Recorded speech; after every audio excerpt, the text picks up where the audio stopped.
Hi everyone, it's Kathy. Thank you so much for joining me. Today I wanted to share how to create quick and easy last minute Christmas tag treat holders. I am leaving this coloring in, and the reason I'm leaving it in is because sometimes we can get a little intimidated by images because it appears that there has to be a whole lot of coloring and a whole lot of shading. With that being said, for a project like this, which I plan on making these for coworkers, I know that they're probably just going to end up in the trash after they eat the sweet treats that I put inside these little tags. So I decided to scale back and do very simple coloring. This little gnome is from the Gnome for the Holidays stamp set. And since I decided to scale back on the coloring, I literally did zero shading. For his hat and his gown, I only used one red marker. For his shoes, I wanted the bottom to be a little bit darker, so I only used two colors. I didn't even bother to color in his beard, but to keep the white rim of his hat a little bit separated from his beard, I colored that in with two cool gray markers. So again, I just kept the coloring really very simple. And after I was done coloring him, I ran him through my Gemini Junior with the coordinating die. And I'll have still photos of the other three samples at the end of the video, just so you can see close-ups of how I created the others as well. Anyway, moving right along, I used the Slimline tag die set, and I cut out two tags from blue cardstock. I inked up the brushed stripes background stamp with a light blue ink, and I placed the tag on top of the background stamp. You want to make sure that you have the top of the tag at the very top of the stamp because the bottom of the tag is going to hang off a little bit. I stamped the background on both of the tags, but to save even more time, you really don't have to stamp both tags. You could just stamp one of them.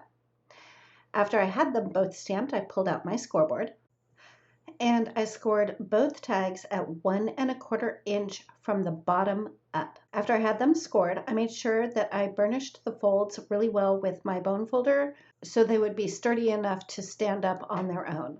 I die cut the tag reinforcers from red cardstock and used liquid glue to adhere those to the tops of each tags. Next, it was time to adhere the tags together to create the gift holder for the treats that are going to go inside. I used my tape runner on the bottom of one tag, and then I took the second tag and lined up the edge of that tag right up against the score line on the tag where the adhesive is. I made sure to press it down really well. To adhere my little gnome, I just used liquid glue on the back of that little guy and just added him right to the front. I die cut the smallest tag from white cardstock and stamped Merry Christmas from the Assorted Sentiments Merry Christmas stamp set with red ink. I'll be sure to have everything that I used listed in the description box below for you. Anywho, after I had stamped Merry Christmas, I used red and white baker's twine and thread that through the back of the tag, and then I tied a little knot at the top of the baker's twine. I found these little cello bags at a big box store. They measure 3 by 4, and being 3 inches wide is perfect because that's the width of the tag itself.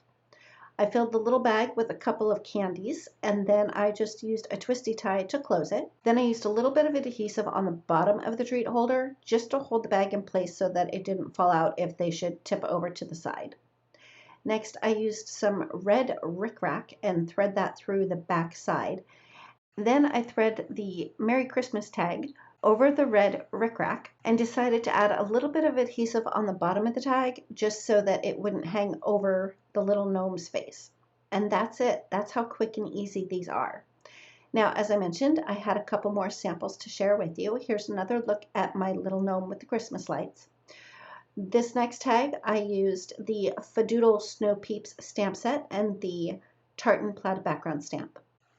The next one, again, I used the Gnome for the Holidays stamp set and the tartan plaid background stamp. And for my last sample, I used the Reindeer Games Shine Bright stamp set and the brushed stripes background stamp. Anyway, that's it for today. Thank you so much for joining me. Let me know in the comments below which little treat holder is your favorite. And if you like this video, please give it a thumbs up. If you've not yet subscribed, we'd love it if you would. And don't forget to ring the bell so you're notified every time a new video is posted. Thanks again, and we'll see you next time.